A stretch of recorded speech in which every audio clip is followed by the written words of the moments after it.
바다가 들리는 편의점. 언제든 찾아오세요. 항상 여기 있을 테니까요. 오늘도 변함없이 불을 밝히고 손님을 맞는 이곳에서 서로 다른 각자가 함께 행복해지는 이야기가 펼쳐진다. 서점 대상수상 작가의 최고 인기 시리즈 영상화 요청 쇄도 20만 부 판매 돌파. 마치다 소놓고 지음 황구경 옮김 출판사 모모. 프롤로그. 여기 좀 봐줘요.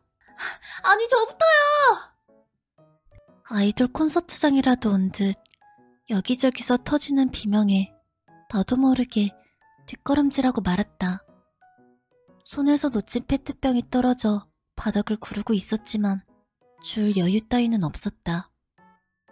눈앞에는 화려한 차림을 한 여성들이 마치 꽃을 둘러싼 나비처럼 나풀거리고 있다. 뭐지? 여기 편의점 아니었어? 주위를 둘러본다. 그리고 내가 왜 편의점에 들렀는지 무의식 속 기억을 되짚었다. 이야기는 자동차 운전면허를 따고 중고차를 산 데서 시작한다. 원박스 카스타일로, 이름은 피피엔느호. 언젠가 내 차가 생기면 꼭 이렇게 불러야겠다고 진작부터 지어두었던 이름이었다. 차가 생기면 부를 이름을 준비했다는 점에서 알 수 있듯 나는 내 차에 커다란 로망과 직접 운전하며 드라이브하는 오랜 꿈을 가지고 있었다. 차를 산 후 처음으로 맞은 연휴인 골든위크. 4월 말부터 5월 초까지 이어지는 일본의 황금 연휴. 휴가 중 하루 기분 좋게 쾌청한 날, 나는 그 꿈을 이루고자 의기양양하게 집을 나섰다. 원래부터 첫 드라이브는 혼자 가려고 마음먹고 있었다. 좋아하는 음악을 틀고 자유로움을 만끽하며 누구도 신경 쓰지 않고 원하는 곳으로 떠나는 드라이브. 구마모토의 집을 나선 나는 일단 고속도로를 타고 후쿠오카 쪽으로 향했다. 하카타에서 쇼핑하고 다자이 후텐 망구에 들렀다 가야지. 거기서 갖고 온 매와 찹쌀떡이라도 사 먹을까? 신이 나서 운전하던 나는 잠시 쉬어가려고 들른 기야마 주차장에서 분노하고 말았다. 출발 전 친구에게 보냈던 메시지에 이런 답장이 와 있었기 때문이다. 보나마나 하카타에 가지? 규슈 사람들은 뭔 일만 있으면 하카타에 가더라. 웃긴다니까. 오늘은 드라이브를 즐길 거야. 이렇게만 써서 보냈는데 누가 봐도 비꼬는 말투로 이런 메시지를 보내다니. 손에 든 것이 내 휴대폰이 아니었다면 당장 바닥에 집어던졌을 것이다. 자기는 도로주행 떨어졌다고 성질 부리는 거야 뭐야. 홧김에 저주를 퍼부으며 답장하려다가 관뒀다. 하카타에 가려고 했던 건 사실이지만 이렇게 된 이상 거기에는 못 간다. 괜히 흥분해서 답장을 보내봤자 더 비웃기만 하겠지. 들떠서 그 녀석한테 메시지를 보낸 것이 잘못이었다. 어쩔 수 없이 목적지를 바꾸게 된 나는 휴대폰 지도를 바라보며 끙끙댔다. 도대체 어디로 가야 할지 골몰하며 지도를 살피는데 손끝에 한 지역명이 닿았다. 뭐지, 형? 들어본 적 있는 동네다. 그럭저럭 이름이 알려진 관광지인 것 같은데 가본 적은 없다. 레트로 마을이라 불리는 곳이 있는 거리가 예쁜 동네였던가? 잠시 고민하다 그곳을 새로운 목적지로 정했다. 이럴 때는 직감이 중요한 것 아니겠는가? 2시간 후 무사히 모주항에 도착한 나는 내 직감을 칭찬했다. 반짝이는 바다, 레트로풍의 예쁜 건물들, 인력거가 오가는 거리에서 떠들썩한 목소리에 발길을 돌리자 바나나 떨이를 하는 아저씨가 목청을 높이고 있었다. 노란 바나나가 햇빛을 받아 눈부시게 반짝인다. 모지는 일본에서 처음으로 바나나를 들여온 곳으로 알려져 있다. 여기 너무 좋은데? 언젠가 남자친구가 생기면 같이 걷고 싶은 동네다. 남자친구가 안 생기면 도로주행도 합격하지 못한 그 친구라도 데리고 와야겠다. 어디를 가든 즐거워서 나는 동네 이곳저곳을 마냥 걸어다녔다. 5월이 시작된 지 얼마 지나지도 않았는데 마치 한여름처럼 날씨가 화창하다. 저녁으로 이 지역 특산물인 야키카레를 먹은 후 음료수라도 마실까 싶어 눈에 띄는 편의점에 들어갔다. 낯선 지역에 갈 때마다 느끼는데 편의점이란 참 희한한 장소다. 어느 동네에서든 그곳에 들어서기만 하면 친밀감이 밀려와 정겨운 기분이 든다. 유사한 내부 구조와 비슷하게 진열된 상품들 때문이겠지만 왠지 모르게 안심이 된다. 들뜬 마음을 어느 정도 가라앉히고 음료 선반에서 내가 좋아하는 브랜드의 녹차 페트병을 집었다. 계산대로 향하는데 그곳에서 어느 편의점에서도 본 적 없는 놀라운 광경이 펼쳐져 있었다. 미팅이라도 나가는 건가 싶을 정도로 한껏 멋을 낸 여성들이 무리지어서 모두 카운터 안쪽의 한 남성에게 열광하고 있었다. 아마도 남성은 편의점 직원인 듯했다. 파스텔톤 핑크와 옅은 갈색이 어우러진 유니폼을 갖춰 입은 것을 보니 틀림없다. 하지만 그는 편의점 직원이라고 믿기 어려울 정도로 미남이었고 섹시함이라고 불러 마땅한 무언가를 마구 품어대고 있었다. 영화 촬영이라도 하는 건가? 기타 큐슈가 촬영지로 유명하다는 이야기를 들어본 적이 있기는 한데 아무리 둘러봐도 촬영팀은 보이지 않는다.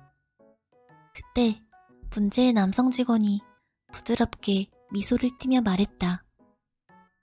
늘 감사해요. 오늘은 뭔가 분위기가 달라지신 것 같은데요? 어머, 점장님, 저를 유심히 보셨나봐요. 실은 립스틱을 바꿨거든요. 아, 그러셨구나. 평소보다 더 예뻐 보였던 게 바로 그 벚꽃색 립스틱 때문이었군요. 점장님, 저 좀 보세요. 저도 오늘 네일 새로 하고 왔단 말이에요.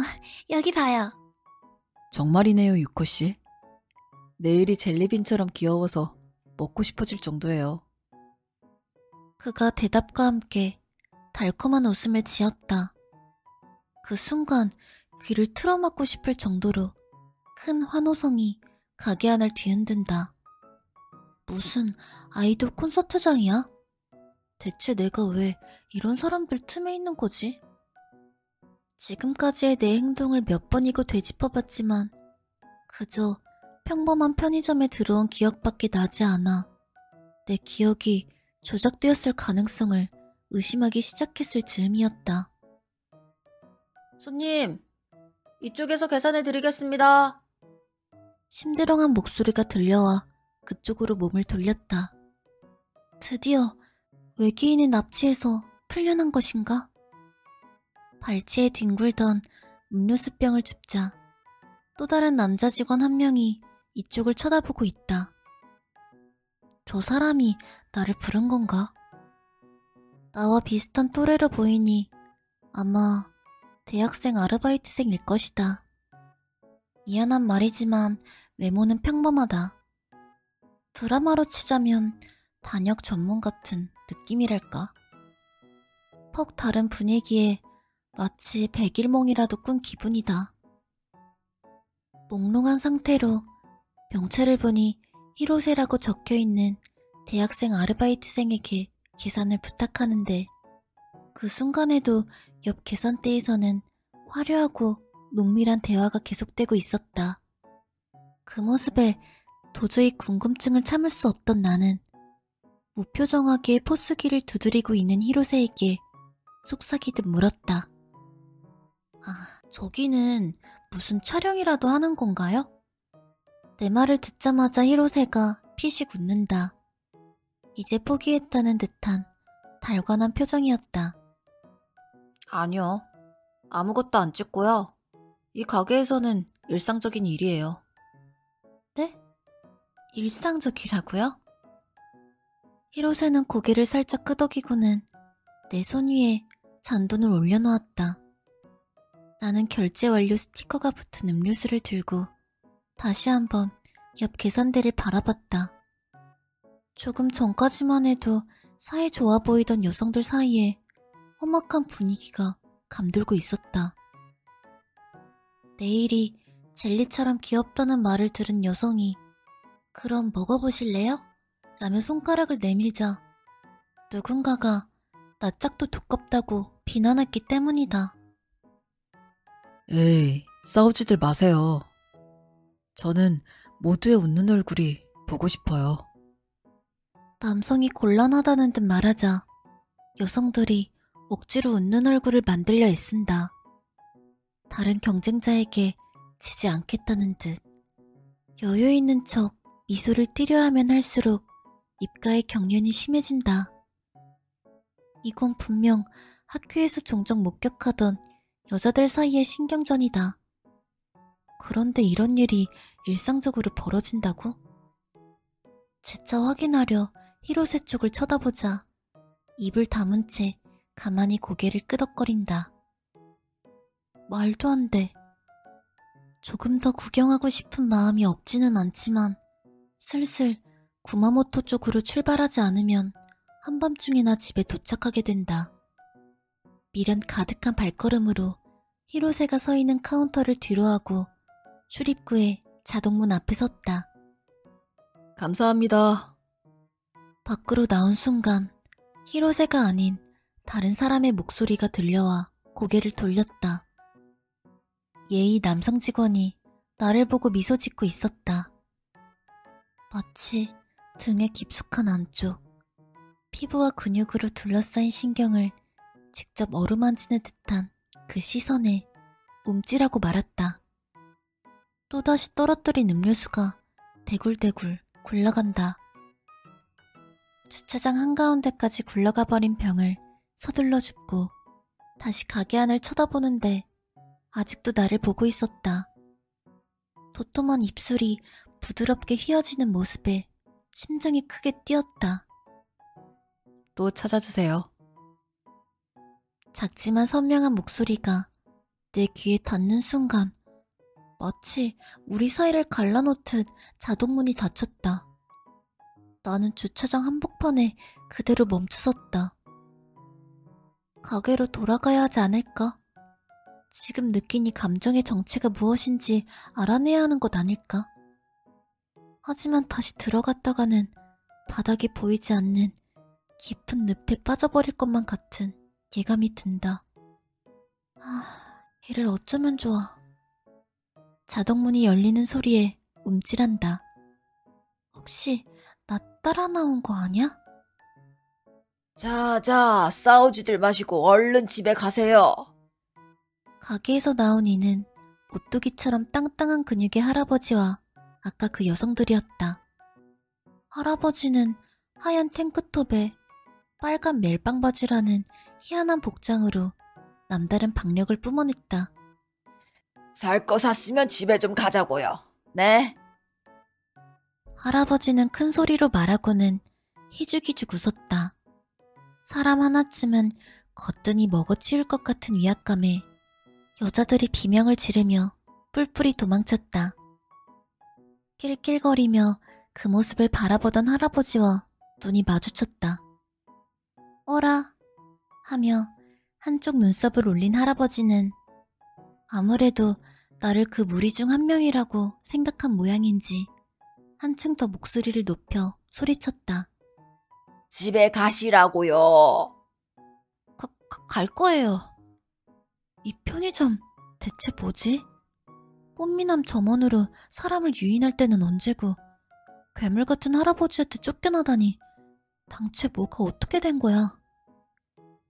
PPNO를 세워둔 주차장까지 전력 질주했다. 뛰어가는 도중에도 머릿속으로 언제 또 여기에 올지 생각하고 있는 자신을 발견한다. 또 찾아주세요. 그의 미소를 다시 한번 보고 싶다. 그 웃는 얼굴의 본질을 파헤치고 싶다. 이런 게 바로 사랑일까? 하지만 그 할아버지를 또 만나기는 싫은데. 아니지. 아무리 그래도 이것이 사랑인지 아닌지는 확인해야 하지 않겠어? 엄청난 속도로 모지양을 달리며 불현듯 덮쳐온 사랑의 마음에 대해 고민하는 나였다. 1. 당신의 그리고 나의 편의점. 나카오 미쓰리는 충실한 나날을 보내고 있다. 학창시절에 만나 결혼생활 17년째를 맞는 남편과 고등학교 1학년인 아들까지 세 식구가 함께 산다. 아들 녀석이 한창 반항기라 조금 염려스럽기는 하지만 딱히 다른 문제는 없다. 남편과 근처에 사는 시부모와도 사이가 좋고 친부모도 정정하시다. 11년 전에 산 방 3칸짜리 주택은 안락하고 대출도 무난하게 갚아가고 있다. 용돈벌이를 위해 시작한 편의점 파트타임 일도 수월하다. 아니, 수월하다는 말로는 부족한 최고의 직장이다. 시급 그 이상의 이득이 있다. 아무튼 나카오 미쓰리는 충실한 삶을 살고 있다. 다음 달부터 라인업이 바뀌는군요. 아르바이트생 노미야가 발주를 넣는 미쓰리의 손에 들린 태블릿을 힐끗 보고 말했다. 중국 냉면에 메밀국수. 아휴, 이제 여름 상품이 나오는구나. 좀 있으면 7월이니까.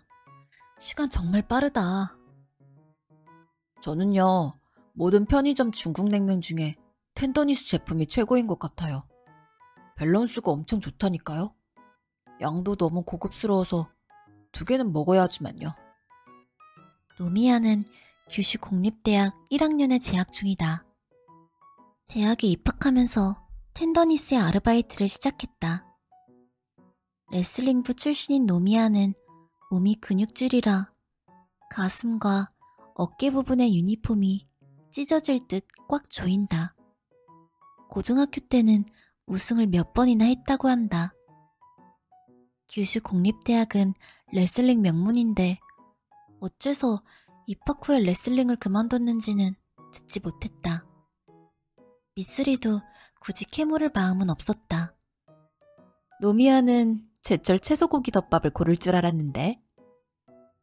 매년 여름 젊은 남성들에게 인기가 아주 좋은 메뉴다. 숯불에 구운 소고기와 다채로운 색의 여름 채소가 딱 봐도 맛있어 보인다.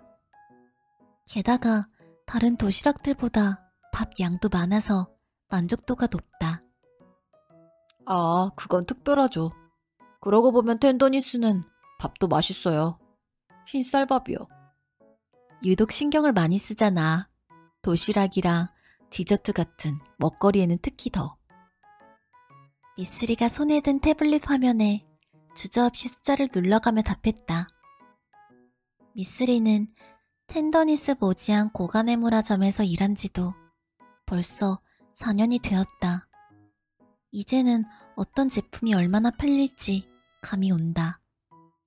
텐더니스는 규슈에만 있는 편의점 체인으로 사람에게 상냥한, 그리고 당신에게 상냥한 이 브랜드 모토다. 인기 역시 다른 편의점 체인에 뒤지지 않는다. 그리고 기타큐시 모지구 오사카마치 거리 중간쯤에 있는 고가네무라 빌딩 1층에 텐더니스 모지양 고가네무라점이 있다. 레트로 건물들로 유명한 모지양역과 구 모지미스이 클럽에서 조금 떨어진 조용한 지역이다. 손님도 관광객보다는 현지인이 많다. 가게 안에 부드러운 오르골 소리가 흘렀다. 자동문이 열렸다 닫히면 흘러나오는 손님이 왔다는 신호다. 두 사람이 동시에 고개를 돌린 순간 하얀 탱크톱에 빨간 멜빵 바지를 입은 노인이 가게 안으로 들어섰다. 장마가 끝나려면 아직 더 있어야 하는데 노인의 옷차림만 보면 영락없는 한여름이다.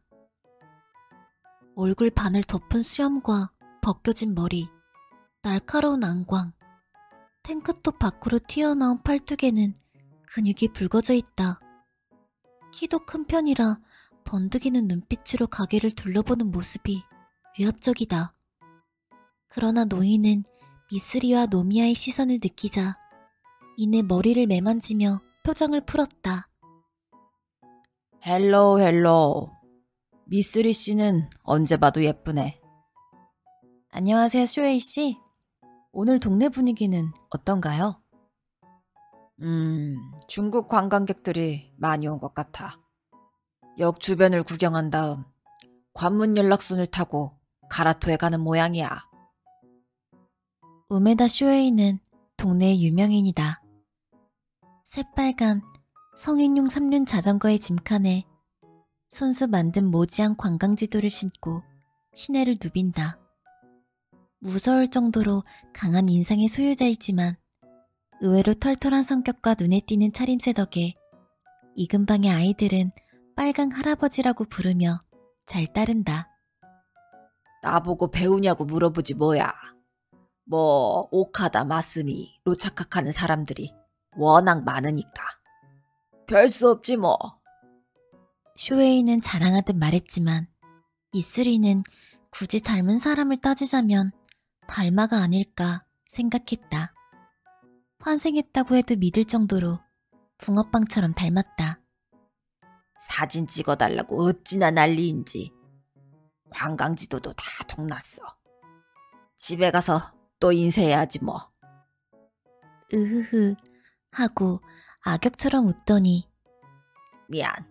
오늘 순찰은 여기까지야. 하고 겸연쩍은 듯 말했다. 쇼에이는 자칭 모지한 관광대사이자 지역의 치안을 지키는 듬직한 경호원이다. 관광지도를 나눠주다 틈틈이 편의점에 들러 휴식을 취한다. 여기는 걱정하실 필요 없어요, 쇼에이 씨. 오늘은 점장님이 쉬는 날이거든요. 미쓰리가 미소 지으며 말하자 아, 그래? 하며 환하게 웃는다. 그 녀석만 없으면 이 가게도 평화롭지. 맞아요. 오늘은 괜찮아요. 그럼 안심하고 집에 갈 수 있겠네. 가볼게. 또 봐. 쇼에이는 만족스러운 얼굴로 고개를 까딱하더니 새빨간 3륜 자전거를 타고 떠났다. 쇼에이 씨는 에너지가 넘치시네요. 노미야가 감탄하며 말하자 미쓰리가 끄덕였다. 날씨가 어떻든 하루도 쉬지 않고 3륜 자전거를 타기 때문일까? 쇼에이는 늘 발랄하다. 소문을 듣자 하니 여든은 훌쩍 넘긴 나이라던데 피부에서는 윤이 나고 페달을 밟는 발짓에는 힘이 넘치며 근육 또한 전혀 쇠약해 보이지 않는다. 나도 저렇게 씩씩한 노인이 되고 싶다고 늘 생각한다. 다시 들려온 오르골 소리에 고개를 돌리자 이번에는 호리호리한 체격의 노인이 지팡이를 짚고 들어왔다. 수건으로 관자놀이에 흐르는 땀을 닦은 노인은 미쓰리와 노미야를 보고는 하고 무뚝뚝하게 아는 척한다. 안녕하세요, 우라타 씨. 오늘은 유독 덥네요. 노미야가 우렁차게 말하자 우라타가 얼굴을 찌푸린다. 근처에 혼자 사는 우라타는 쇼이와 달리 성격이 괴팍한 편이다. 밝고 시원시원한 성격의 노미야가 뭐가 그리 마음에 안 드는지 그의 말과 행동을 일일이 트집 잡는다. 그렇게 큰 소리로 말 안 해도 다 들리는 걸 가지고 그렇게 힘이 남아돌면 돈을 벌 게 아니라 운동을 하든지 지팡이 끝으로 노미야를 가리키며 하는 말은 제법 날이 서 있다. 이봐, 나 점심 먹으러 왔잖아. 준비해줘. 노미야가 입술을 살짝 삐죽거리는가 싶더니 금세 웃음을 지었다. 네, 식사 바로 준비하겠습니다. 노미야는 도시락을 챙기러 서둘러 뒤쪽에 있는 냉장고로 달려갔고 그 사이 미쓰리가 잠시 옆에서 기다려주세요 하고 말했다. 우라타는 대꾸도 하지 않고 문을 열면 나오는 취식 코너로 들어갔다. 카운터 안쪽은 그리 넓지 않다.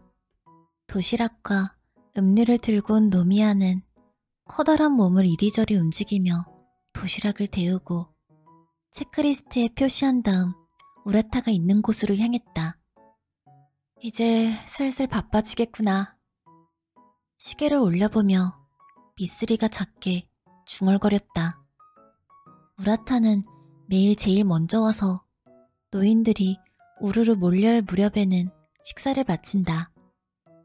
텐더니스 모지앙 고가네무라점은 옐로우 프래그 런치라는 서비스를 제공한다. 텐더니스의 요일별 스페셜 도시락을 매일 먹을 수 있는 정액제 상품으로 어르신들을 중심으로 호평을 얻고 있다. 요일별로 메뉴가 달라서 질리지 않는 것은 물론 매일 고객의 안부를 확인할 수 있다는 것이 가장 큰 장점이다. 고가네무라 빌딩은 3층부터 최고층까지 고령자 맨션으로 이루어져 있는데 원래 이는 맨션 주민들을 위한 서비스였다. 매일 점심밥을 만드는 수고도 덜 수 있고 텐더니스 옆에 있는 주민 전용 휴게실에서 식사하면서 다른 주민들과도 소통할 수 있다는 점, 도시락을 찾으러 오는 것으로 안부를 확인함으로써 만일의 사태도 신속하게 감지할 수 있다는 점에서 호응을 얻는 것이다. 이용자가 조금씩 늘어나 지금은 우라타처럼 맨션 주민이 아닌 이웃들도 이용 중이다. 식사 드리고 왔어요. 노미야가 그다지 밝지 않은 표정으로 돌아왔다. 우라타에게 한 소리 들은 것이 뻔했다. 미쓰리가 왜 그러냐고 묻자 제가 그렇게 짜증나나요? 하고 나직히 묻는다. 얼른 두고 가라면서. 쓸데없이 근육만 붙은 남자가 주변에 어슬렁거리면 밥맛이 없어진다고 호통을 치잖아요. 노미야는 커다란 체격과 반비례하는 섬세하고 여린 성격을 지녔다. 손님들의 사소한 말 한마디에 매번 상처받고 끙끙대며 고민한다. 미쓰리가 일일이 마음에 담아둘 필요 없다고 조언해보기도 했지만 그다지 와닿지 않은 듯했다. 우라타 씨는 누구한테나 말투가 그래. 그러니까 너무 신경 쓰지 마. 그런 말을 듣고 어떻게 신경을 안 써요. 나이 좀 많다고 그렇게까지 거드름 피울 필요는 없잖아요. 노미야가 주먹을 꽉 치자 팔뚝의 이두근이 불룩해졌다. 이런 말까지 하고 싶지는 않지만 저런 걸 보고 늙은이가 알았어. 거기까지. 노미야의 말을 끊었다. 지금은 다행히 가게 안에 손님이 없지만 무신경하게 뒷말을 하는 버릇이 생기면 안 된다. 노미야는 마뜩자는 표정을 지으면서도 이내 입을 닫았다. 그러고는 곧 죄송합니다 하고 고개를 숙였다. 제가 말이 지나쳤어요. 마음은 이해가 가는데 그래도 그런 말은 참자. 싱긋 웃어 보이자 노미야가 어색한 미소를 답했다. 이렇게 숨김없는 모습이 노미야의 장점이었다. 오르골 소리가 들리고 화려한 차림새의 청년이 들어왔다. 걸어서 5분 정도 떨어진 곳에 있는 미용실 직원이었다. 에너지 음료 2병과 양상추 샌드위치를 집어들었다. 청년이 노미야가 서 있는 카운터 위에 상품을 올려놓는다. 멀리서 봐도 벌겋게 튼 손이 아파 보였다. 4월에 가게에 막 들어온 수습생이니 한창 샴푸만 할 시기일 것이라고 미쓰리는 생각했다. 아, 그리고 가라아게 박스 하나 주세요. 네, 가라아게 박스 하나요. 노미야가 능숙하게 포스기를 두드린다. 미쓰리는 튀김 메뉴가 진열된 선반에서 가라아게 박스를 꺼내면서 속으로 이런 생각을 했다. 아, 서비스로 가라아게 하나 더 주고 싶다. 나이를 먹었는지 열심히 하는 젊은이들을 보면 무심코 손을 내밀고픈 기분이 든다. 특히 이 청년은 이목구비도 수려하고 헤어 디자이너를 꿈꾸는 이들이 자주 하는 화려한 머리색도 아주 잘 어울린다. 요즘 미쓰리가 빠져있는 만화 속 캐릭터와 살짝 닮은 것도 마음에 든다. 하나가 아니라 두세 개는 서비스로 주고 싶은데. 계산을 마치고 가게 문을 나서는 여린 등을 바라보고 있는데 청년의 발걸음이 제자리에 멈춘다. 아, 시바씨. 취식 코너에서 모습을 드러낸 남자를 확인한 청년이 들뜬 목소리로 말했다. 남자의 이름은 시바 미스이코. 사복 차림을 하고 있지만 이 편의점 점장이었다. 큰 키에 모델 같은 체형이다. 그래서인지 흰 셔츠에 치노 팬츠, 샌들이라는 흔한 복장인데도 어딘가 세련되어 보인다. 걷어올린 소매 아래로 드러나는 단단한 팔뚝이 적당히 그을려있다. 나이는 미쓰리보다 9살 어린 30이다. 아유무씨. 휴식 시간이야? 네, 맞아요. 기쁜 듯이 다가서는 청년 아유무. 그리고 부드러운 미소를 띠고 그를 바라보는 시바 점장의 모습에 미쓰리는 뜻밖의 전개라고 작게 중얼거렸다. 시바씨, 이제 슬슬 머리하러 오셔야죠. 저 그때 이후로 샴푸도 많이 늘어서 칭찬도 받았는데 안 오시더라고요. 한동안 못 갔네. 미안. 그동안 아여무 씨가 열심히 일했다는 건 이 손만 봐도 알겠다. 시바가 아유무의 손을 잡았다. 부르튼 손을 다정한 손길로 쓰다듬자 아유무의 뺨이 붉게 물들었다. 이제 정말 미용사의 손이 됐네. 조만간 한번 갈게. 네, 기대하고 있을게요. 오실 때까지 기다릴 거예요. 달뜬 눈빛으로 아유무가 시바를 바라본다. 시바는 당연하다는 듯 그 시선을 받으면서 오후에도 힘내. 하고 부드러운 미소를 건넸다. 그 말에 몇 번이나 고개를 끄덕인 아유무는 시바와 잡았던 손을 소중하게 받쳐들고 가게를 나섰다. 일련의 상황을 지켜보던 미쓰리는 뭐라 말할 수 없는 기분에 탄식했다. 저 청년은 언제부터 페로 점장에게 마음을 빼앗긴 것일까? 전혀 눈치채지 못했다. 미쓰리는 시바를 페로 점장이라고 부른다. 물론 이것은 페로몬 점장의 줄임말이다. 시바에게서는 샘솟듯 페로몬이 흘러나온다. 몸에 흐르는 피가 다른 것인지 영혼의 재료가 다른 것인지 아무튼 보통 사람들과는 전혀 다른 무언가가 틀림없이 있다. 그래서 이렇게 페로몬을 반영구적으로 뿜어내는 샘과 같은 기관을 갖게 된 것이라고 미쓰리는 생각했다. 시바는 그렇게까지 완벽한 미남은 아니다. 양쪽 크기가 다른 쌍꺼풀 속 눈동자와 지나치게 육감적인 입술이 언밸런스하게 배치되어 있다. 그 절묘한 위화감과 여인의 춤처럼 부드럽게 변하는 표정이 다소 섬뜩할 정도의 섹시함을 풍긴다. 게다가 항상 꽃 속의 꿀 같은 향기가 감돌고 묘하게 달콤한 목소리도 고막을 자극한다. 나미코시 도쿠지로는 아니지만 누르기만 하면 페로몬의 샘물이 솟구칠 것만 같은 남자다. 4년 전 파트타임 면접을 위해 방문한 사무실에서 시바를 마주한 미쓰리는 가게를 잘못 찾아온 것이 아닐까 하는 불안감에 휩싸였다. 눈앞에 있는 남자가 편의점의 점장이라는 사실이 믿기지 않았다. 그러나 대화 내용은 무난했고 업무 내용에도 이상한 점이 없었다. 머릿속에 입력되는 정보들이 좀처럼 정리되지 않아 혼란스러웠던 것만큼은 확실히 기억하고 있다. 결론적으로 시바는 지극히 평범한 고용 점장, 그 이상, 그 이하도 아니었다.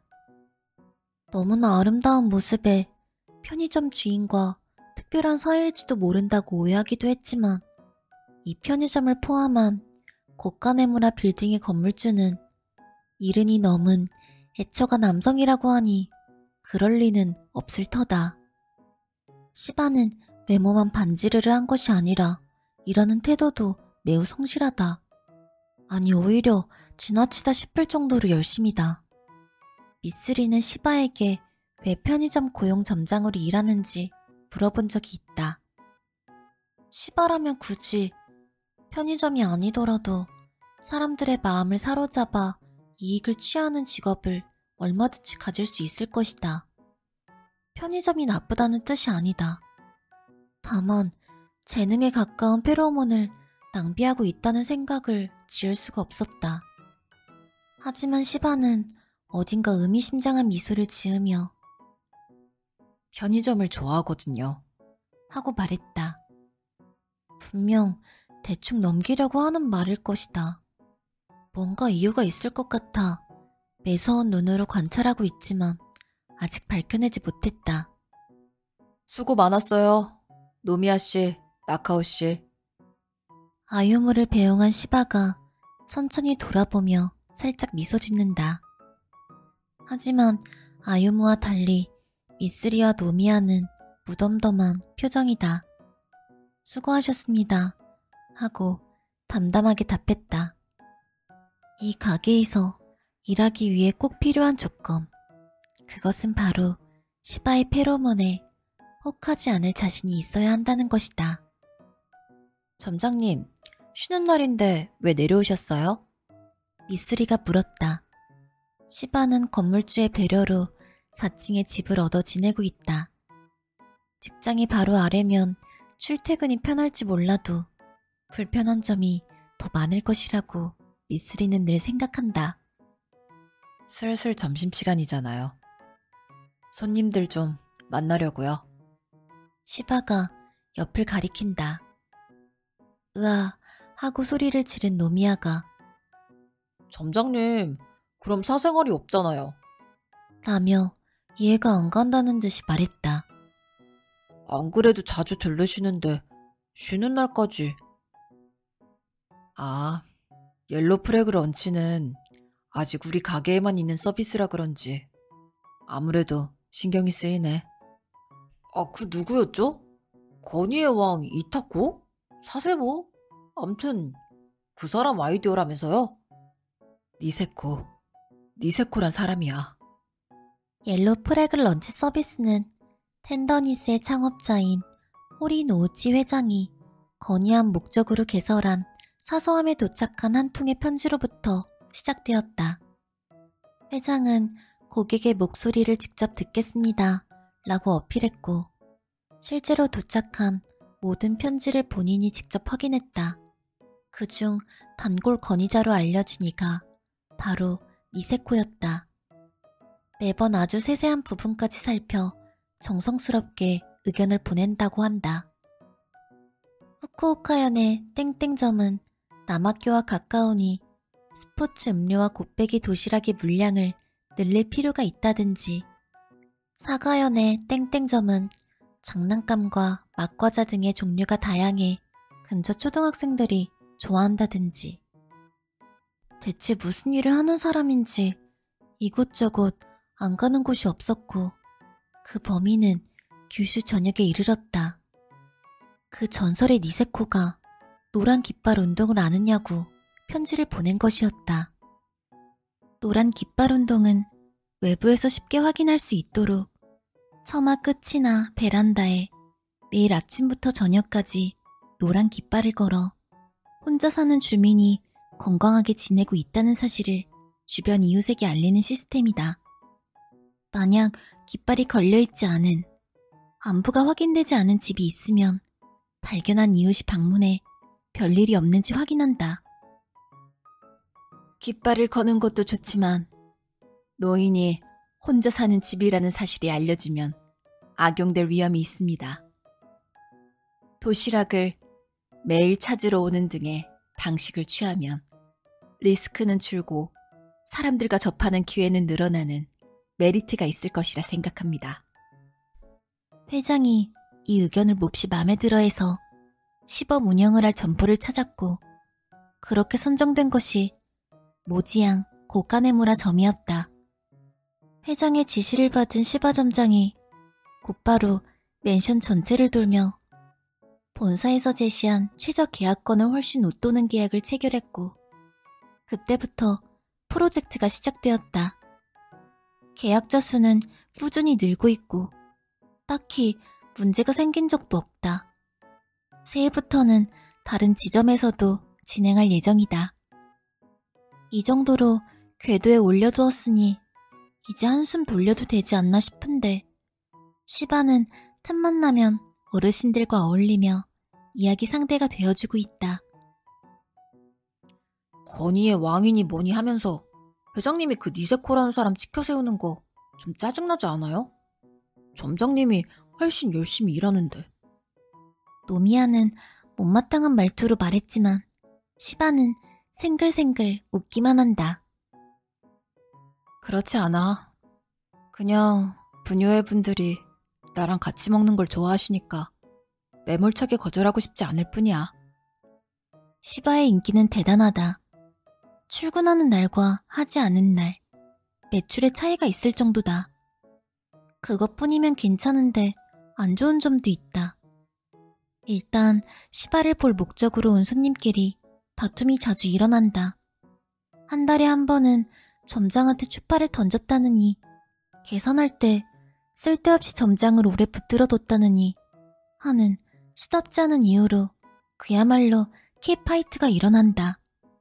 그들을 말리는 역할을 하는 것이 아까 그 쇼웨이와 고가네무라 빌딩의 부녀회인 일명 시바 미스이코 팬클럽의 멤버들이다. 싸움이 시작되면 쇼웨이가 무서운 얼굴로 그만들 해요 하며 중재하고, 자식과 손자 육아가 일단락된 백전노장의 부인들이 이러면 점장님이 싫어해 라며 나무란다. 쇼웨이도 부녀의 멤버들도 이 가게를 운영하는데 빼놓을 수 없는 존재라 시바 점장도 그들을 소중히 여긴다. 그때 타이밍 좋게 밑장이라는 요란한 목소리와 함께 취식코너에서 팬클럽 멤버 몇 명이 몰려들어왔다. 취식코너 안쪽에는 위층과 연결된 출입구가 있어 고가네무라 빌딩 주민들은 그쪽 문을 통해 드나든다. 벌써 와 있었네. 안 그래도 밥 같이 먹고 싶어서 찾고 있었어. 내가 유부초밥 싸왔어. 밑장은 도시락 안 사도 돼. 어머머, 나도 먹을 거 싸왔는데. 밑장이 좋아하는 생선 요리랑 새우튀김. 시바를 둘러싼 여성들 모두 소녀처럼 홍조를 띠고 있었다. 한 명 한 명에게 미소로 화답한 시바가 우리 저쪽으로 갈까요? 다른 손님들 불편하지 않게 라고 말하자 다 같이 귀여운 목소리로 네 하고 답한다. 나카오 씨, 이분들 드실 도시락 좀 부탁해도 될까요? 네, 그럼요. 미쓰리는 그 자리에 있는 사람들의 얼굴을 쓱 한번 살펴보고는 체크시트를 꺼냈다. 확인 표시를 하면서 옆방으로 이동하는 부인들의 이야기에 귀를 기울인다. 이제 슬슬 도요에 먹을 장어 예약 판매가 시작되지 않나? 나는 2개 주문하려고. 그래? 난 5개 해야겠다. 딸이랑 사위 좀 주게. 그렇게 많이 시켜도 괜찮아? 아, 우리 집은 장어덮밥으로 8인분 주문할래. 밑장도 같이 먹자. 역시 대단한 페로점장. 이 상태라면 이번에도 매상이 오르겠군. 후후후. 혼자 웃음을 짓고 있는데 손님 입장을 알리는 멜로디가 울린다. 시선을 돌리니 한 남자가 어슬렁어슬렁 들어오는 것이 보였다. 아, 무엇이든 맨이다. 미쓰리가 마음속으로 외쳤다. 그는 이 가게의 단골 중 한 명이다. 아무렇게나 기른 듯한 머리칼과 쇼웨이처럼 하관 절반을 뒤덮고 있는 수염. 유일한 외출복인 것 같은 옅은 녹색 점프스트의 뒷판에는 무엇이든 맨이라는 글자가 적혀있다. 주차장에는 늘 타고 다니는 흰색 미니 트럭이 세워져 있고 트럭 짐바지 뒷부분에는 불필요한 물건 및 곤란한 일 처리라면 모두 무엇이든 맨에게 맡기세요 라는 문구가 붙어있다. 트럭의 짐칸에 오래된 냉장고나 팔이 꺾인 마네킹 등이 쌓여있던 것을 보면 아마 폐품 수거업자일 것이다.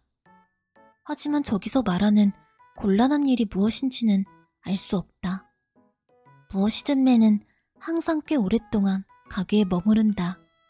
서적, 음료, 생활용품 코너, 어디라 할 것 없이 가게 안의 모든 곳을 둘러보며 돌아다닌다. 처음에는 살짝 경계했지만 지금껏 지켜본 결과 단순히 가게 구경을 좋아하는 손님 같다. 놓았네. 저 손님 대체 뭘까요? 슬쩍 다가온 노미야가 목소리 톤을 낮추며 말했다. 남자를 바라보는 날카로운 눈빛에 경계심이 어려있다. 쇼에이 씨도 저 사람 정체는 잘 모르는 것 같던데. 아무래도 수상해요. 그건 굉장히 드문 일인데. 독특한 관광지도를 만들어 모지양의 최신 정보를 수집하러 돌아다니는 쇼에이 씨는 자타가 공인하는 모지양의 정보통이다. 쇼에이 씨에게 물어보면 웬만한 것은 다 알아낼 수 있는데 그런 쇼에이 씨가 백기를 들었다니 보통이 아니다. 미쓰리가 이곳에서 일하기 시작했을 때부터 남자는 단골이었다. 지금까지 몇 번이고 말을 걸 기회가 있었지만 늘 네. 뭐 그렇죠. 같은 짧은 대답밖에 들을 수 없었다. 예전에 같이 일하던 선배 아르바이트생은 낯을 심하게 가리는 사람일 것이라고 추측했는데 과연 그런 사람이 폐품 수거 같은 일을 할까? 미쓰리의 눈에는 어딘가 거리를 둔다고 할까? 괜스레 얽히고 싶지 않아 하는 것처럼 보였다. 이런 얘기 해도 될지 모르겠는데요. 노미야가 목소리를 한층 더 죽이고 말한다. 사실은 저 조이풀에서 저 사람이라 점장님 단둘이 만나는 걸 본 적이 있어요. 아, 진짜? 무심결에 큰 소리가 튀어나와 허겁지겁 입을 막았다. 설마 무엇이든 맨마저 점장님에게 넘어간 것인가? 아무리 그래도 두 사람이 패밀리 레스토랑에서 미래를 즐길 리는 없잖아. 아니지. 점장님이라면 충분히 그럴 수 있다. 치즈 햄버거 스테이크를 서로 먹여주는 점장님과 무엇이든 맨의 모습이 영 상상이 안 되는 것도 아니다. 저 사람이 무슨 작은 소포 같은 걸 주던데 점장님한테 선물 공세 중인 거 아닐까요? 미쓰리의 입에서 호에에 하는 정체불명의 소리가 흘러나왔다. 아유모도 그렇고 오늘은 놀랄 일이 많다. 넋을 놓고 있던 미쓰리가 퍼뜩 정신을 차렸다. 어머, 큰일 날 뻔했네. 나 일단 뒤쪽에 다녀올게. 카운터 좀 잘 봐줘. 미쓰리는 인원수에 맞춰 챙긴 도시락을 품에 안고 취식 코너로 가는 길에 한 손에 장바구니를 들고 신난 표정으로 선반을 응시하는 남자를 봤다. 그 남자는 돌아오는 길에도 여전히 그 자리에 있었다. 장바구니 안에는 비엔나 소세지 세트와 곱빼기 사이즈의 페페론치노 파스타가 들어있었다. 남자는 토핑을 얹어 먹는 것을 좋아하는지 늘 궁합이 좋은 몇 가지 제품을 함께 구입했다. 아마도 요즘은 페페론치노 파스타에 빠져있는 듯하다. 페페론치노 파스타는 미쓰리의 아들 고세가 좋아하는 음식이다. 오늘 저녁은 페페론치노 파스타나 해먹을까 생각하던 미쓰리는 문득 무언가를 떠올렸다. 말을 걸 수 있는 기회일지도 모르겠다. 그런데 물어봐도 괜찮을까? 잠시 망설였지만 사실 머릿속에 이 생각이 떠오른 순간 이미 미쓰리의 마음은 정해져 있었다. 저기, 음료수 선반 앞에서 음료를 들여다보고 있던 남자에게 말을 건네니 남자가 천천히 고개를 돌렸다. 긴 머리칼 아래로 드러난 눈이 미쓰리를 향한다. 순간 가슴이 철렁한 미쓰리는 그러고 보니 지금껏 제대로 그의 얼굴을 마주할 일이 없었다는 사실을 깨달았다. 수염이 얼굴을 뒤덮고 있어서 미처 몰랐는데 의외로 젊어 보이는 외모다. 강한 의지가 엿보이는 그의 검은 눈동자 속에 뭔가 걸리는 것이 있었다. 왜요? 남자가 나지막이 묻는다. 저 폐품수거 일을 하시는 거 맞죠? 혹시 고장난 자전거도 취급하시나 해서요. 얼마 전 고세가 자전거를 고장냈다. 대체 얼마나 난폭하게 탔는지 프레임이 심하게 삐걱대서 수리도 어려울 것 같았다. 버려야겠다고만 생각하고 뒷마당에 그대로 놔둔 채였다. 하긴 하는데 자전거가 어디 있나요? 드디어 2글자 이상의 답을 받아냈다. 성취감을 느끼며 미쓰리는 집에 있는데요? 하고 답했다. 집이 어딘데요? 여기서 걸어서 10분 정도 거리예요. 주소를 말하니 남자가 고개를 끄덕이며 다음에 그쪽에 들리죠. 라고 답했다. 정리하고 싶은 다른 물건도 있으면 같이 처리해드릴게요. 자전거는 공짜지만 물건에 따라서는 재활용 처리비가 들 수도 있으니까 그 점은 유의해주세요. 네. 남자의 목소리와 말투가 생각보다 부드러워 미쓰리는 내심 놀랐다. 아무리 일과 관련된 이야기라도 어느 정도는 퉁명스럽고 무뚝뚝할 것이라 짐작했기 때문이다. 어디 있더라? 여기 있네. 남자는 점프시트 주머니를 더듬어 종이를 꺼냈다. 이거요 하고 건넨 명함에는 등판에 쓰인 것과 같은 무엇이든 맨이라는 글자와 함께 휴대폰 번호가 조그맣게 적혀 있었다. 무슨 일 있으면 이쪽으로 연락주세요. 불필요한 물건 및 곤란한 일. 곤란한 일이란 어떤 건가요? 늘 궁금했던 것을 물었다. 명함에서 시선을 거두며 남자를 쳐다보자 곤란한 일은 뭐든지 처리해드립니다. 라는 답이 되돌아온다. 어르신들 댁에 가면 이런저런 잡일을 부탁받아요. 가구를 옮겨달라든지 대신 장을 봐달라든지. 그래서 일단 그렇게 써놨죠. 그렇구나. 미쓰리는 이제야 궁금증이 풀렸다. 근데 이름이 안 적혀 있는 건가? 명함에 이름이 안 보이는 걸 깨닫고 중얼거리자 남자는 명함 찍을 때 이름 넣는 걸 깜빡해서요. 라며 머쓱한 듯 볼을 긁적였다. 쓰기. 네? 쓰기라고 부르면 돼요. 쓰기? 어떤 한자를 쓰는 걸까? 직접 물어보려던 찰나 손님들이 연이어 가게에 들어왔다. 가봐야겠네요. 죄송해요. 그럼 다음에 부탁할 일 있으면 연락드릴게요. 조금 더 대화하고 싶었는데 미련이 잔뜩 남은 채로 미쓰리는 다시 일을 시작했다. 남편이 잠자리에 드는 밤 10시 미쓰리의 골든타임이 시작된다. 깔끔하게 정돈한 식탁 위에 노트북과 펜 태블릿, 익담한 만화책과 휴대폰, 그리고 커피까지 세팅해두면 준비 끝이다. 오늘 꽤 괜찮은 소재를 얻었어. 뜨거운 커피를 홀짝이며 크크크 하고 웃는다. 헤어숍에서 일하는 청년의 이름을 알게 된 것만으로도 굉장한 수확인데 그 청년이 이미 페로몬 점장의 덫에 걸려들었을 줄이야.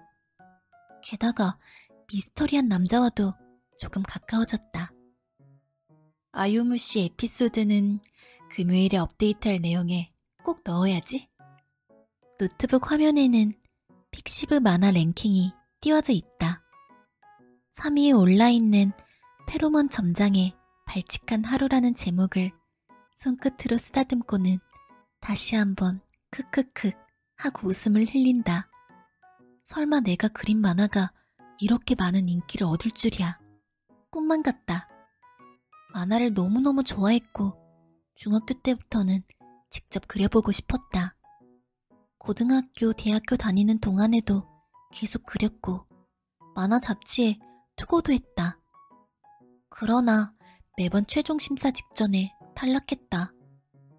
그 사이 만난 한 남자에게 푹 빠져 그와 결혼했다. 금세 아이가 생겼고 그때부터는 분주한 하루가 정신없이 흘러갔다.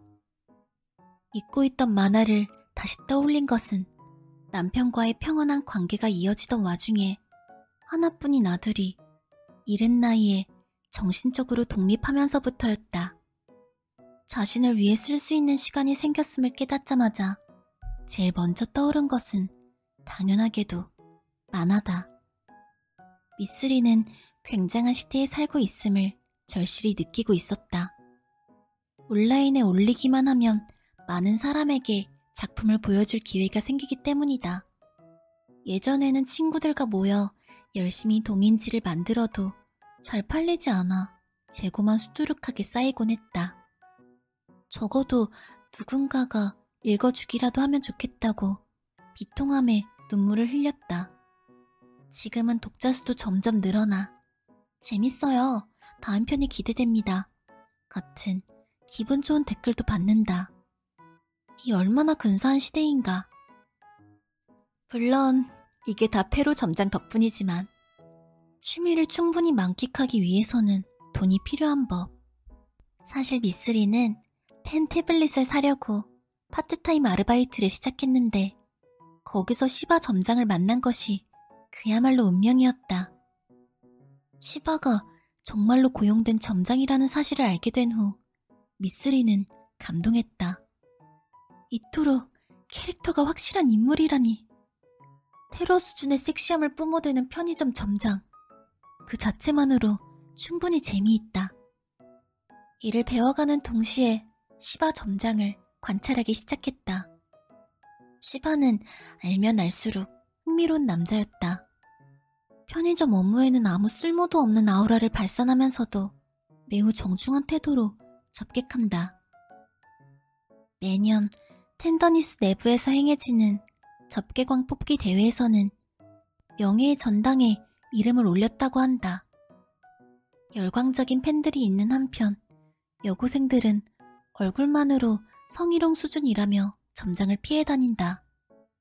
아무래도 젊은 여성들에게는 냄새가 진동할 정도의 페로몬이 왠지 기분 나쁘게 느껴지는 모양이다. 사생활은 미스테리다. 휴일인데도 가게에 출몰하는 날이 있는가 하면 휴가를 얻어 며칠씩 모습을 감추기도 한다. 관몬 해협 뮤지엄에서 기모노 차림에 아리따운 여성과 팔짱을 끼고 걷는 모습을 목격한 다음날 노미야보다 덩치가 좋은 근육질 남자에게 업혀 오지항 호텔로 들어가는 것을 발견하기도 했다. 궁금함을 참을 수가 없어. 사귀는 분은 어떤 사람이에요? 하고 물었더니 저와 나카오 씨 각자가 생각하는 사귄다의 개념부터 정리해야 할 것 같은데요.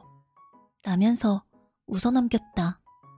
그러고 보면 미쓰리는 연애 감정과는 다른 관점에서 시바에게 푹 빠져 있었다.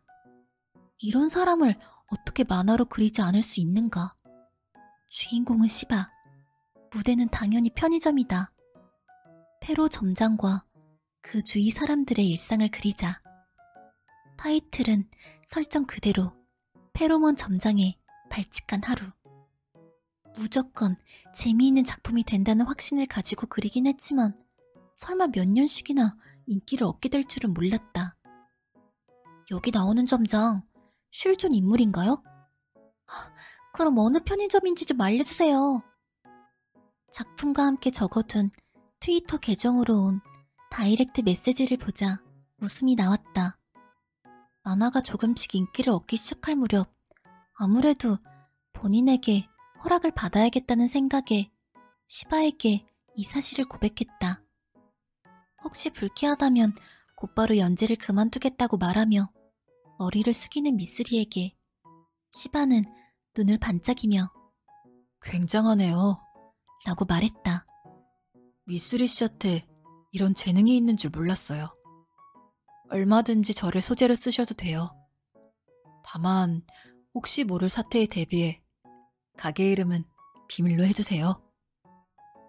이미 페로몬 점장을 만나러 가고 싶다는 댓글이 달리고 있었기 때문에 미쓰리는 당연하죠. 그런 일은 절대 없을 거예요. 하고 단호하게 말했다. 가게를 공개하면 난리가 날 것이라는 사실쯤은 당연히 알고 있었다.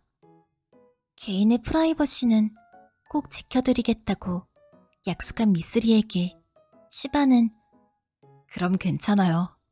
라며 가볍게 대답했다. 실존 인물은 맞지만 일하는 곳은 공개할 수 없습니다. 이런저런 허구가 섞여 있어서 어차피 찾기는 어렵겠지만 점장님에게 피해가 된다면 곧바로 연재를 중단해야 하니까 알아내려 하지 말아주세요. 이미 수십 번을 썼을 내용을 답변으로 보내며 커피를 마신다. 댓글을 살펴보고 있는데 고세가 쓱 하고 나타났다.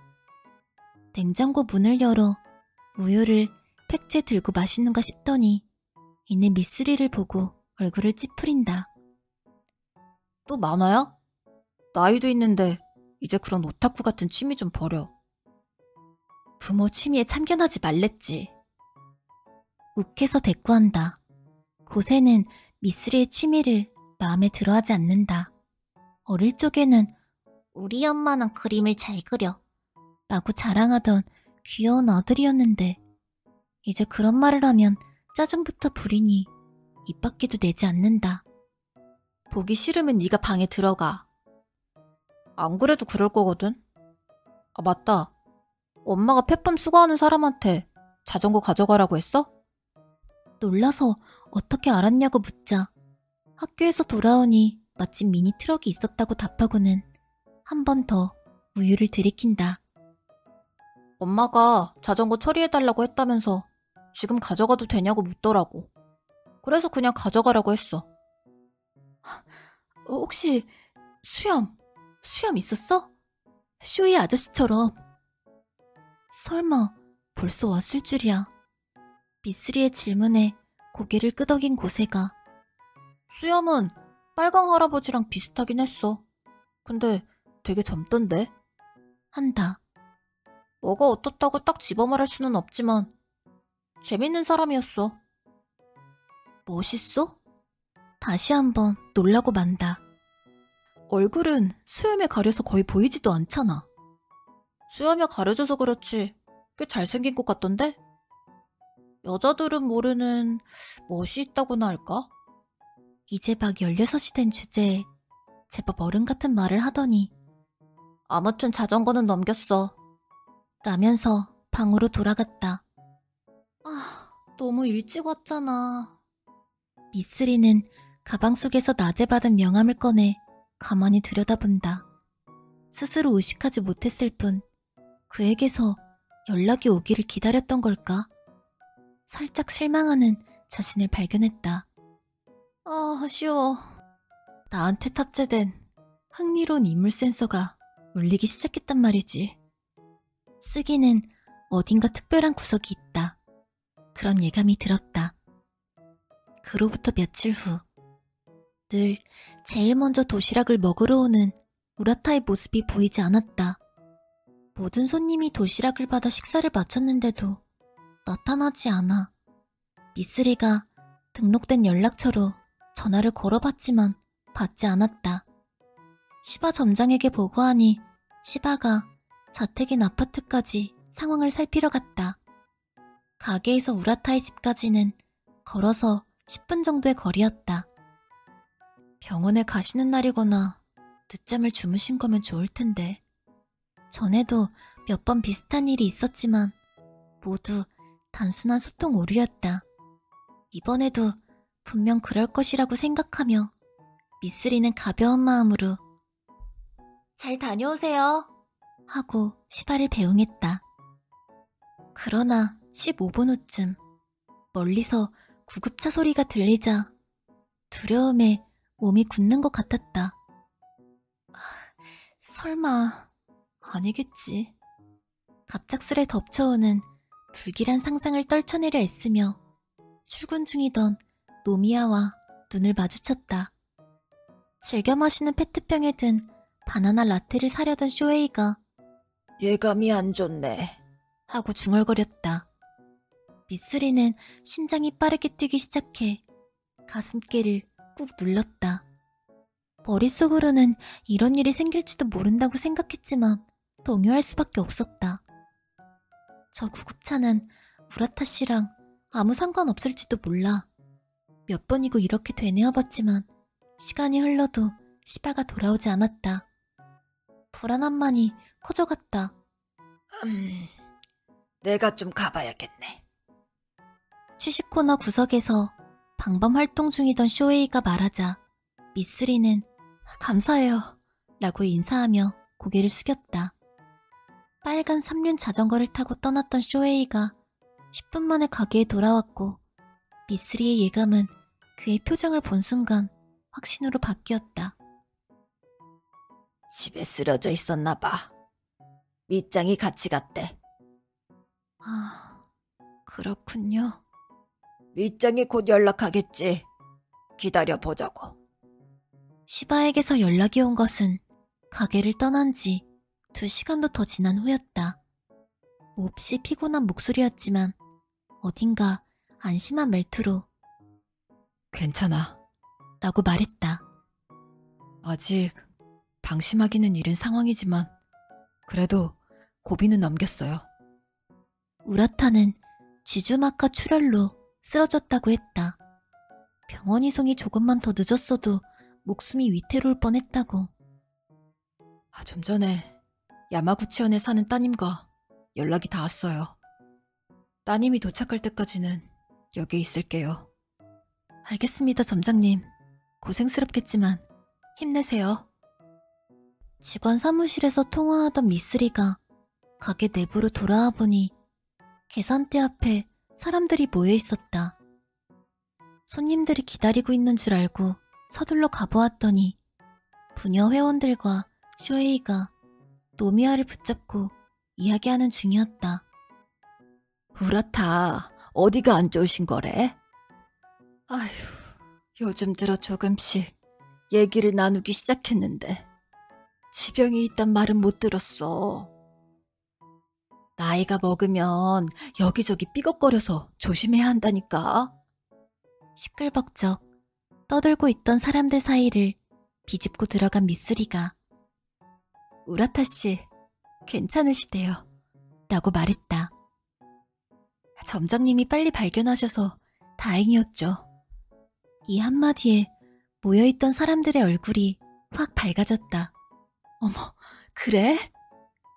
아휴, 나이 드니까 죄다 안 좋은 소식만 들려서 우울한데 최악의 일이 안 생겨서 다행이네. 아휴, 역시 밑장은 대단해. 손님들을 참 꼼꼼히 살핀다니까. 이야기는 눈 깜짝할 사이에 시바에 대한 칭찬으로 흘러갔고 다 같이 그 대화를 한동안 즐기다가 집에 돌아갔다.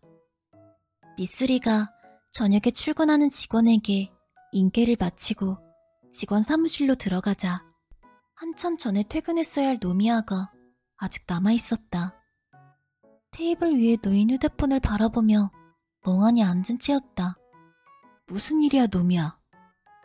미쓰리의 목소리에 천천히 고개를 든 노미야의 얼굴은 괴로운 듯 일그러져 있었다. 왜 그래? 어디 아파? 놀라서 묻자 고개를 젓는다. 그럼 왜 그러는데?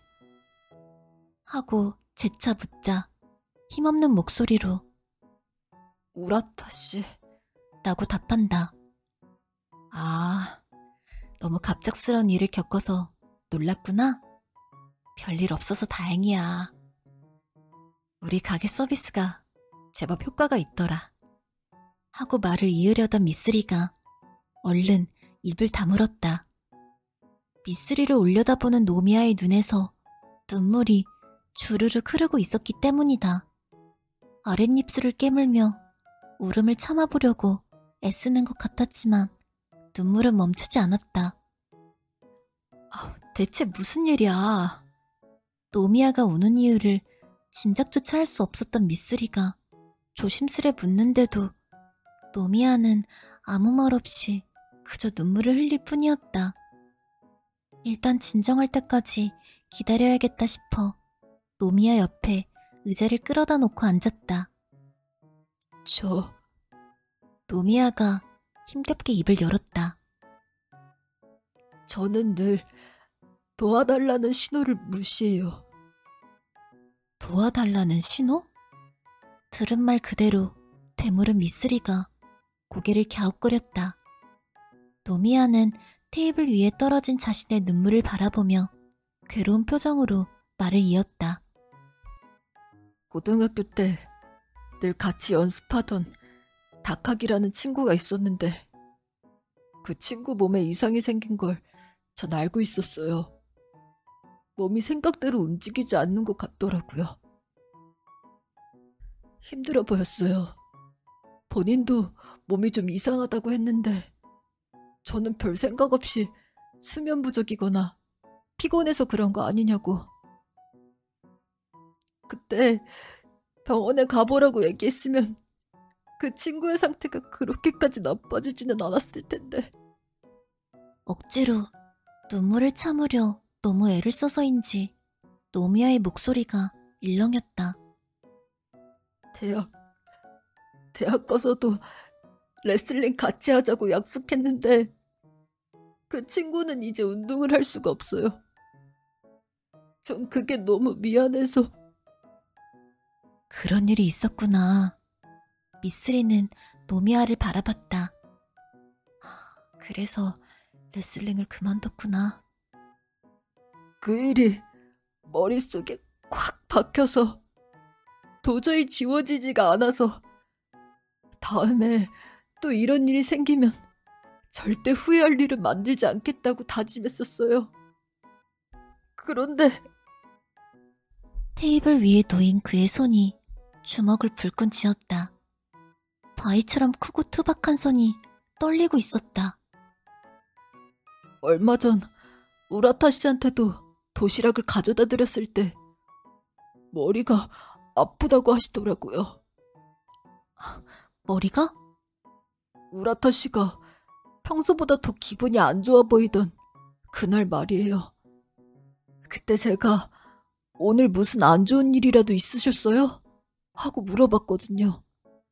그랬더니 머리가 아파 죽겠다고 소리를 버럭 지르시더라고요. 시끄럽게 말 걸면 두통만 더 심해지니까 조용히 있으라고. 그 얘기 듣고 저도 짜증이 나서 그냥 입을 닫아버렸어요. 밥맛 없어지니까 딴 데로 가 있으라고 하시길래 저도 그냥. 이거 하며 노미야가 휴대폰을 꺼냈다. 지주마카 출혈을 검색해본 모양이다. 전조 증상으로 두통이 발생한다는 내용이 있었다. 결국 또 이런 실수를 해버린 거예요. 그렇게 다짐하고 절대로 그러지 않겠다고 마음먹었는데 아무 소용이 없어요. 짜증 좀 났다고. 그래도 우라타 씨가 기분이 안 좋은 건 늘 있는 일이잖아. 내가 똑같은 이야기를 들었어도 그냥 넘겼을 거야. 미쓰리는 며칠 전의 일을 떠올렸다. 확실히 그날은 가게에 들어설 때부터 이미 우라타의 기분이 안 좋아 보였다. 하지만 미쓰리 역시 자주 있는 일이라는 생각에 딱히 신경 쓰지 않았다. 만약 노미야에게 잘못이 있다면 본인 역시 마찬가지였다. 하지만 노미야는 아니에요. 하고 소리치더니 거칠게 일어섰다. 의자가 큰 소리를 내며 쓰러졌다. 다른 사람이었으면 어땠을 거다. 그런 문제가 아니에요. 항상 마음속에 되새기고 있었는데도 정작 중요한 순간에 같은 실수를 반복한 저 자신이 도저히 용서가 안 돼요. 어찌나 화난 얼굴을 하고 있던지 미쓰리는 그저 바라볼 수밖에 없었다. 이내 분위기를 눈치챈 노미야의 표정이 일그러진다. 화낸다고 될 일도 아닌데 진짜 제가 너무 싫어지네요. 나 정말 최악이다. 이렇게 말한 노미야는 도망치듯 자리를 떴다. 미쓰리가 서둘러 뒤를 쫓아 가게 밖으로 나왔지만 이미 모습을 감춘 뒤였다. 저기 노미야 어디로 갔는지 봤어? 가게 안에 돌아와 부르니 계산대에 있던 히로세가 고개를 저었다. 노미야한테 무슨 일 있어요? 엄청나게 씩씩대면서 스쿠터 타고 사라지던데요? 위험해 보이던데. 걱정스러운 말투에 미쓰리의 불안이 커졌다. 노미야는 오직 한 가지 생각만으로 가득해 보였다. 이대로 두면 안 될 것 같은데. 어떡하지? 시바에게 연락할까 했지만 아직 병원에 있을 터였다. 다른 방법은 없을까? 어떻게 해야 하지? 필사적인 고민 끝에 떠올린 것은 하얀 종이 조각이었다. 명함. 엉겹결에 소리를 지른 미쓰리가 급하게 가방 안을 뒤진다. 그러고는 찾아낸 종이에 시선을 고정하고 전화를 건다. 몇 번이나 걸었을까? 수화기 너머로 낮은 목소리가 들려왔다. 여보세요? 저 텐더니스 직원인데요. 심장박동이 조금 빨라졌다. 곤란한 일이 생겨서 부탁을 좀 드리고 싶어요. 전화의 주인이 낮게 웃으며 물었다. 무슨 일인가요? 텐더니스 모지양 곳간의 무라점 옆에 달린 취식 코너는 꽤 알차게 꾸며져 있다. 바깥거리를 바라볼 수 있는 카운터 자리가 5개, 4사람이 둘러앉을 수 있는 테이블이 2개, 자리마다 티슈 박스와 함께 계절에 맞는 꽃이 놓여 있는데 지금은 해바라기가 한 송이씩 병에 꽂혀 있다. 구석에는 뜨거운 물이 채워진 포트와 토스터, 휴지통이 준비되어 있다. 곳간의 무라 빌딩의 주민들 사이에서는 여기에 텔레비전을 가져다 두는 것이 어떠냐는 의견도 나오고 있다. 그런 취식 코너의 카운터 끝에 앉은 미쓰리는 안절부절 못하며 바깥만 내다보고 있었다. 이미 해는 다 졌고 하늘에는 크림색 단달이 떠있다. 활짝 열어둔 문틈으로 부드러운 밤바람이 흘러들어온다. 미쓰리는 휴대폰을 손에 든 채 시간을 때우고 있지만 화면의 내용이 머릿속에 하나도 들어오지 않았다.